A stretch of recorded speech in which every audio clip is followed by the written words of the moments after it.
அதிசயங்கள் செய்கிறவர் நம் அருகில் இருக்கிறார்.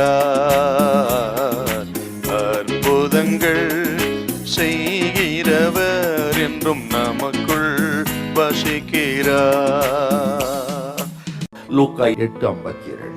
எல்லாரும் அழுது அவளை குறித்து துக்கம் கொண்டாடுகிறதை கண்டு, அழாதேயுங்கள், அவள் மரித்து போகவில்லை, நித்திரையா இருக்கிறாள் என்றார். யவீரு ஆண்டவர் இயேசுவோடு கூட வீட்டுக்கு வருகிறான். தூரத்துல வரும்பொழுதே பார்த்தா இவன் விசுவாசத்தை தகர்க்கக்கூடிய நிகழ்ச்சி என்ன நடக்குது. அழுது புலம்புகிற ஜனம் சத்தெல்லாம் கேக்குது. இவன் நெருங்க நெருங்க நெருங்க இதெல்லாம் மும்முரமா நடக்குது. இவன் விசுவாசத்தை தகர்க்கக்கூடிய நிகழ்ச்சி. தேவ பிள்ளைகளே, ஆண்டவரை நெருங்க நெருங்க, ஆண்டவரோடு நடக்க நடக்க உங்கள் விசுவாசத்தை தகர்க்கக்கூடிய நிகழ்ச்சிகள் நடக்கும், செய்திகள் வரும்.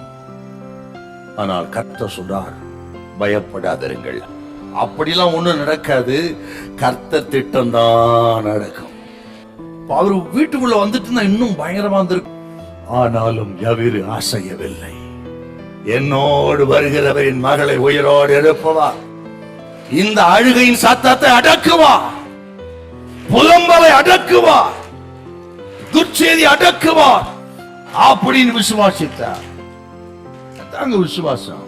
கர்த்தர் பேசுறவங்களோட உங்களுக்கு விரோதமா எழும்புகிற சக்திகள், உங்களுக்கு விரோதமா இறைந்து கொண்டிருக்கிற சத்தங்கள் எல்லாவற்றையும் கர்த்தர் அடக்குவா, அவர் அடக்கி போடுவா. நீங்க சும்மா இருங்க, கர்த்தர் அடக்குவார் எல்லாத்தையும். வந்து சொல்றாரு, அப்பா அழாதீங்க, என்னத்துக்கு அழறீங்க அப்படின்னு கேட்கிறாரு. ஆண்டவர் அவளை மரித்தவளா பார்க்கல, உயிருள்ளவளாய் பார்க்கிறார். என்றால் உயிரோடு எழுப்ப போகிறார். ஆண்டவர் சொல்றார், அழாதீங்க. இதை கேட்ட உடனே எல்லாரும் நகைத்தார்கள். வேதம் சொல்லுகிறது, அவர்களை கர்த்தர் வெளியே அனுப்பினார்.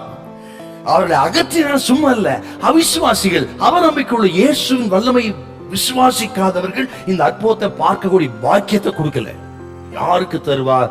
யோவான், யாக்கோபு, பேதுரு, யவீருவின் குடும்பத்தை மட்டும் உள்ள என்றார். இயேசுவின் வல்லமையை விசுவாசிக்கிற மக்களுக்கு தான் அற்புதத்தை காண்பிப்பார் கர்த்தர். உங்களுக்கு ஆண்டவர் தமது வல்லமை காண்பிப்பார். இது நடக்கும் உங்களுக்கு. உனக்கு துர்ச்செய்தியை சொன்னவன், நீ அழிந்து போகணும் பார்த்தவன், அவன் வாயை அடைக்கும்படி கர்த்தர் உனக்கு ஒரு அற்புதம் செய்வார். ஹல்லேலூயா, ஹல்லேலூயா.